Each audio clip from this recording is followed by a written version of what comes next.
नमस्कार, जय हिंद, वंदे मातरम दोस्तों। मैं नवदीप सिंह तक्षला बुंदेलखंड में आपका स्वागत करता हूं।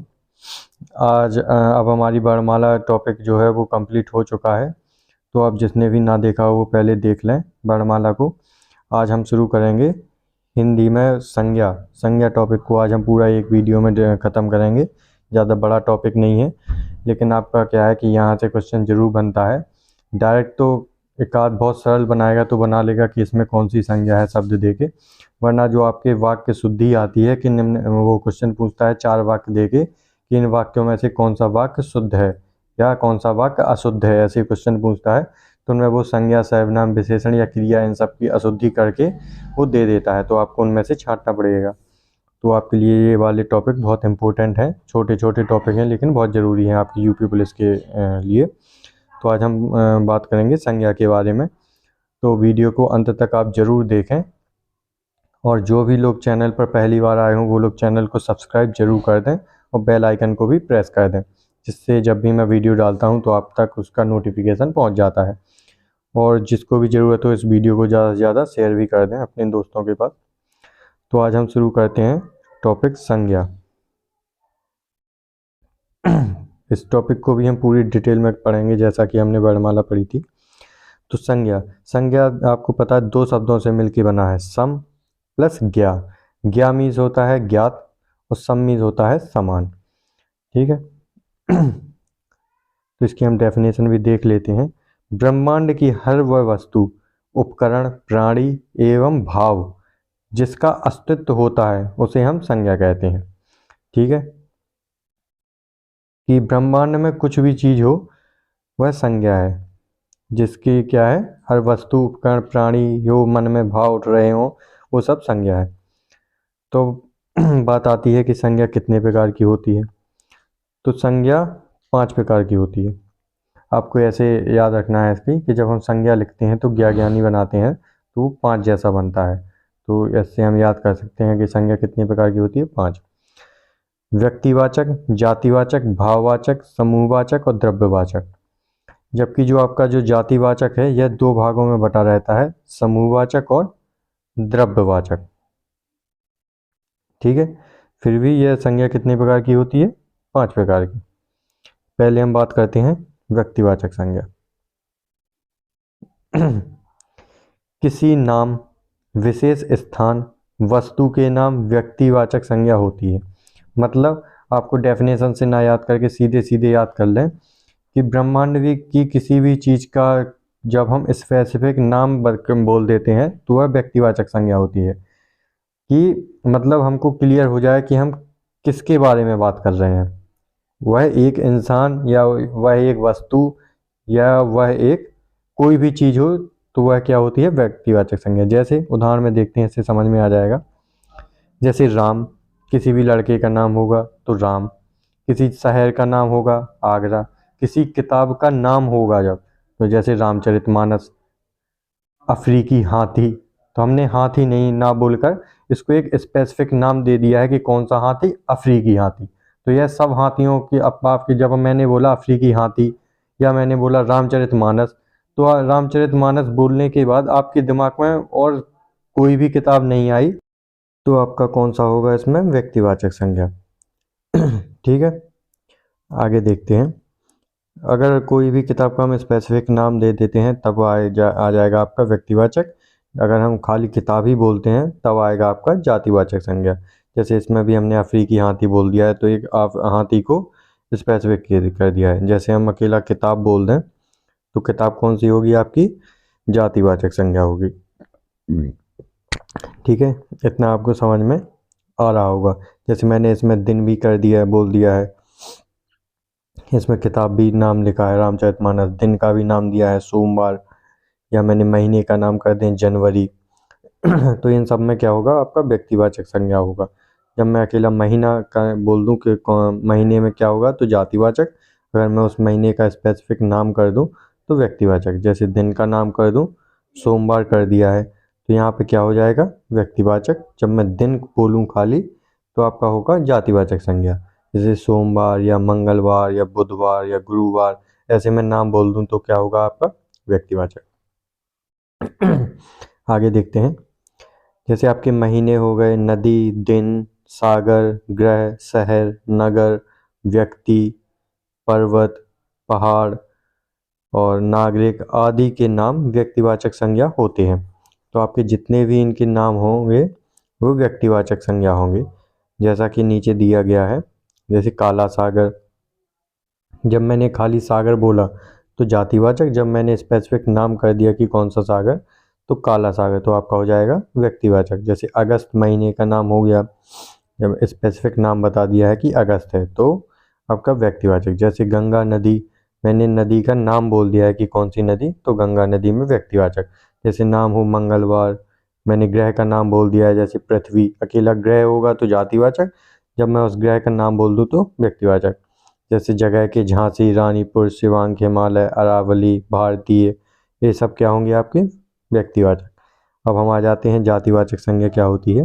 तो हम पहले इसकी डेफिनेशन पढ़ते हैं कि आपको व्यक्तिवाचक संज्ञा तो समझ में आ ही गया होगा अच्छे से। अब हम जातिवाचक संज्ञा को डिटेल में पढ़ेंगे, जिससे कि कहीं से भी कोई सा भी क्वेश्चन छूट ना पाए आपका।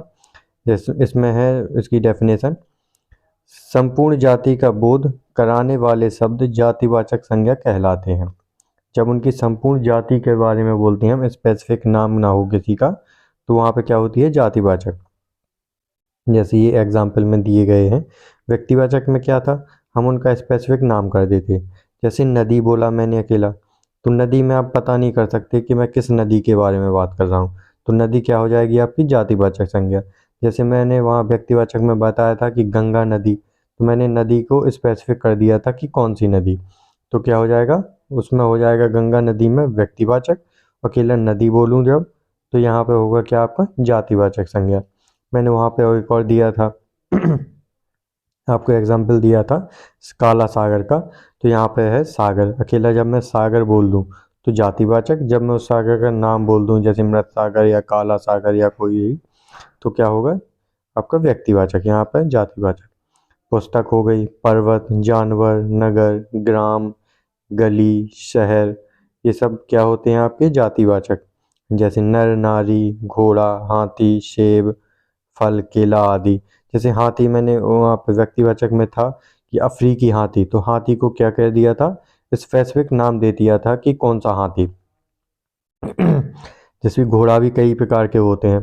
जैसे सेब, अब सेब अपने जितने भी प्रकार के सेब होते हैं सबको क्या कहते हैं, हम सेब ही कहते हैं। तो यहाँ पे सेब शब्द में क्या होगा जातिवाचक। जब मैं उस सेब को स्पेसिफिक कर दूं कि कश्मीरी सेब, तो वो कश्मीरी सेब क्या हो जाएगा आपका व्यक्तिवाचक। जैसे फल, केला, इनके भी नाम होते हैं अलग अलग, ठीक है। ये आपको थोड़ा ज़्यादा इम्पोर्टेंट है कि नोट आपको अच्छे से ध्यान रख के चलना है, क्योंकि यहाँ से वो क्वेश्चन बनता है और काफ़ी लोग कंफ्यूज भी होते हैं। जैसे इसकी डेफिनेशन क्या है, व्यक्तिवाचक संज्ञा का बहुवचन, व्यक्तिवाचक संज्ञा का बहुवचन करने पर वह जातिवाचक संज्ञा हो जाती है। तो ये तो हो गई आपकी डेफिनेशन कि व्यक्तिवाचक की बहुवचन करने पर जातिवाचक, लेकिन मैं इसमें आपको समझा के भी चलूँगा कि क्या कैसे होता है और क्यों बहुवचन करने से ये व्यक्तिवाचक से जातिवाचक कैसे हो जाता है। तो जैसा कि एग्जाम्पल दिया हुआ है इसमें, पहले एग्जाम्पल के बारे में बात करते हैं। भारत में जयचंदों की कमी नहीं है। तो यहाँ पे जयचंदों है, ये जयचंद तो है नाम, तो पहले तो आपके दिमाग में ये आएगा कि ये क्या कौन सी संज्ञा होनी चाहिए, व्यक्तिवाचक, क्योंकि यहाँ पे नाम दिया हुआ है। लेकिन ये जयचंद जयचंद के लिए नहीं दिया हुआ है नाम, यह एक दिया हुआ है जयचंद मतलब धोखेबाज इंसान, क्योंकि जयचंद ने किसको धोखा दिया था, पृथ्वीराज चौहान को। तो यहाँ पे घुमा के ये बोला गया है कि भारत में धोखेबाजों की कमी नहीं है। तो धोखेबाज वो क्या हो गया, स्पेसिफिक थोड़ी है कोई, तो वहाँ पे क्या होगा जातिवाचक संज्ञा। बस उनने नाम को एक रूप दे दिया है कि जयचंद नाम बोल के उनने उन सभी व्यक्तियों को बोल दिया है जो धोखेबाज हैं। आपको समझ में आ रहा होगा कि जयचंदो यहाँ पे जयचंद के लिए नहीं बोला है, बल्कि उन सभी के लिए बोला है। जैसे इसमें सभी हरिश्चंद्र जैसा बनना चाहते हैं, तो हरिश्चंद्र यहाँ पे हरिश्चंद्र के लिए नहीं बोला है, बल्कि हरिश्चंद्र क्या थे, सत्यवादी थे। तो यहाँ पे सभी सत्यवादी बनना चाहते हैं, तो उन सभी लोगों के लिए है। भारत प्रेमचंदों से भरा पड़ा है। अब प्रेमचंद यहाँ पे प्रेमचंद जी के लिए नहीं आया है ये नाम, बल्कि किसके लिए आया है, प्रेमचंद मतलब भारत कई कवियों के से भरा हुआ है या कई बुद्धिमान व्यक्तियों से भरा हुआ है, जो है यह उन सभी व्यक्तियों के लिए आया है नाम, ना कि प्रेमचंद जी के लिए। तो यहाँ पे क्या हो जाएगा, जातिवाचक संज्ञा। आगे हम बात करते हैं भाववाचक संज्ञा। ये काफ़ी सरल है। भाव का बोध कराने वाली संज्ञा भाववाचक संज्ञा होती है। अधिकांश प्रत्यय जुड़े हुए शब्द भाववाचक संज्ञा होती है। इनमें क्या प्रत्यय जुड़े होते हैं, जैसे जैसे शब्द हैं एग्जाम्पल में मिठास, जीवन, प्रेम, कड़वाहट। कौन कौन से, मिठास, जीवन, प्रेम, कड़वाहट, मिलावट, उड़ान, पहनावा, चतुराई, पढ़ाई, छलावा, बहस, उमस या फिर हरियाली। तो इन शब्दों में क्या होता है,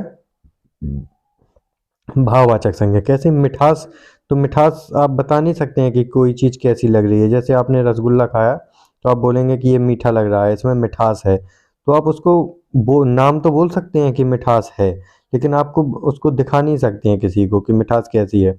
उसके लिए दूसरे सामने वाले इंसान को भी खाना पड़ेगा, फील करने के लिए, महसूस करने के लिए। तो उसमें क्या है, भाववाचक। जैसे ये क्या, पहनावा, तो पहनावा दिखता नहीं है हमको, वहाँ हमको कपड़े दिखते हैं ना कि पहनावा। जैसे हरियाली शब्द है, तो हरे हमें पेड़ पौधे दिखते हैं ना कि हरियाली दिखती है। तो उसके लिए एक नाम रख दिया है हमने अपने भाव के रूप में, तो उसको क्या कहते हैं, भाववाचक संज्ञा। हरियाली में भी क्या हो गया, भाववाचक संज्ञा। ठीक है, अब ध्यान रखना ये वाली चीज़ें सीधी। और भी इम्पोर्टेंट चीज़ है इसमें थोड़ी, जो आपको अच्छे से ध्यान रख के चलना है। क्या, जैसे कि इसमें दिया हुआ है यहाँ पे एक और शब्द देखने, जैसे चतुराई। ये भी पूछता है कि वो कोई पूछे कि चतुर शब्द क्या है, विशेषण, लेकिन उसका बोले कि इसका क्या बनाइए, अब भाववाचक संज्ञा बनाइए, तो क्या हो जाएगा आपका, चतुर का चतुराई आपकी क्या हो जाएगी, भाववाचक संज्ञा। ठीक है, ऐसे भी घुमा फिरा के वो क्वेश्चन कहीं से भी बना सकता है, तो एक भी पोर्शन अपन को छोड़ के नहीं चलना है जहाँ से वो क्वेश्चन बनाए। जैसे कि आप आगे लिखा है, ये भी ध्यान रखना है, तूफान, भूकंप, ये दोनों शब्द कैसे होते हैं, जातिवाचक संज्ञा। ठीक है, तूफान और भूकंप। लेकिन जब हम इनका नाम दे दें कि कौन सा तूफान, हरिकेन, जैसे टाइकून, एक और नाम था गुलाब, ये किसने दिया था, पाकिस्तान ने दिया था। तो जब हम नाम दे देंगे तो ये क्या हो जाएगा, व्यक्तिवाचक, नहीं तो ये क्या होंगे, जातिवाचक। अब है समूहवाचक संज्ञा। ये भी सरल है, जिन संज्ञा समूहों से शब्दों समूह का समुदाय का बोध होता है वहाँ समुदायवाचक संज्ञा या समूहवाचक संज्ञा होती है। जैसे आप इसके डेफिनेशन से समझ ही गए होंगे कि जहाँ पे लोग जुड़ते हैं, जन, लोक, आयोग, जैसे बाल, अधिकारी, कक्षा, भीड़, जत्था, टुकड़ी, टीम, काफिला, सभा और पुलिस, सेना, कुंज, मंडी, पुस्तकालय आदि। जैसे पुलिस है, तो पुलिस में एक नहीं होती है, पुलिस का एक समुदाय होता है, तो ये भी कहाँ आती है, समूहवाचक संज्ञा में आती है। ठीक है, जैसे आपकी मंडी हो गई, जैसे आपका क्या हो गया, कुंज, वो पुस्तकालय हो गया मेनली आपका। तो पुस्तकालय में एक किताब नहीं होती है, बल्कि किताबों का क्या होता है, ग्रुप होता है। जनसभा जैसे होती है, लोकसभा या लोक अदालत होती है, तो वह अदालत एक लोग के इंसान के लिए नहीं होती है, बल्कि क्या होती है, सभी लोगों के लिए होती है। तो लोक शब्द क्या हो गया, एक समूह है आपका, ध्यान रखना है, ये मेन है। जनसभा हो गया जैसे आपका, तो इनमें क्या होता है, समूहवाचक संज्ञा होती है। ठीक है, जैसे मंडी है या पुस्तकालय है। और पांचवा और लास्ट है आपका सॉरी, द्रव्यवाचक या पदार्थवाचक संज्ञा। तो ये क्या होती है, द्रव्यवाचक या पदार्थवाचक, इसका एक ही नाम है दोनों। जिन संज्ञा शब्दों से पदार्थ एवं नाप तौल का बोध होता है वहाँ पदार्थवाचक संज्ञा क्या होती है, या उसे पदार्थवाचक संज्ञा कहते हैं। यहाँ पे क्या, लोहा, चांदी, सोना, चावल, गेहूं, आलू, पानी, ऑक्सीजन, धुआं आदि, मतलब खाने पीने की चीज़ें जितनी हैं, जितने भी पदार्थ हैं या जितने भी और चीज़ें हैं द्रव्य वगैरह की, आपकी खाने पीने से रिलेटेड या पहनने वाली, ये सोना चांदी पदार्थ वाली, सब में क्या होती है, पदार्थवाचक संज्ञा होती है। ठीक है, ये सरल है, आपको याद हो जाएगा, ये तो बहुत सा काफ़ी सरल है। तो ये आपकी जो पांचों संज्ञा थी ये यहाँ पे कंप्लीट हो गई हैं। जो इससे बाहर मुश्किल है ये कि जाएगा, इससे बाहर नहीं जाएगा आपका कोई भी क्वेश्चन, तो आपको ये अच्छे से पूरी डिटेल में याद कर लेना है, देख लेना है वीडियो को एक दो बार, तो आपको अपने आप याद हो जाएगा। आपको समूहवाचक संज्ञा भी ध्यान रखना है कौन कौन से होते हैं। आपको ये भाववाचक में मिठास, प्रेम वगैरह आपको मेनली ये याद रखना है जो मैंने आपको नोट करवाया था अभी नोट में। व्यक्तिवाचक संज्ञा का बहुवचन करने पर वह जातिवाचक संज्ञा होती है। जैसे जयचंदो, इसका बहुवचन कर दिया हमने हरिश्चंद्र और प्रेमचंदो, यहाँ पे हरिश्चंद्र होगा या हरिश्चंद्र जैसा बनना चाहते हैं। ठीक है, तो क्या हो गया यहाँ पे, ये तीनों आपको ध्यान रखने हैं मेनली यहाँ से, क्योंकि क्वेश्चन बना लेता है वह। कुछ सभी लोग क्या करते हैं यहाँ पे इसको व्यक्तिवाचक संज्ञा लगा देते हैं, जो आपका गलत हो जाता है। आपको वहाँ पे क्या करना है, जातिवाचक लगाना है। ठीक है, और भी जो कुछ भी आपको देखना है, और इस वीडियो को आप एक बार समझ में ना आए तो 2 बार भी देख सकते हैं। तो ये संज्ञा का जो आपका टॉपिक था वो ख़त्म हो गया है। तो कल हम सर्वनाम के बारे में पढ़ेंगे। तो मिलते हैं कल। जय हिंद दोस्तों।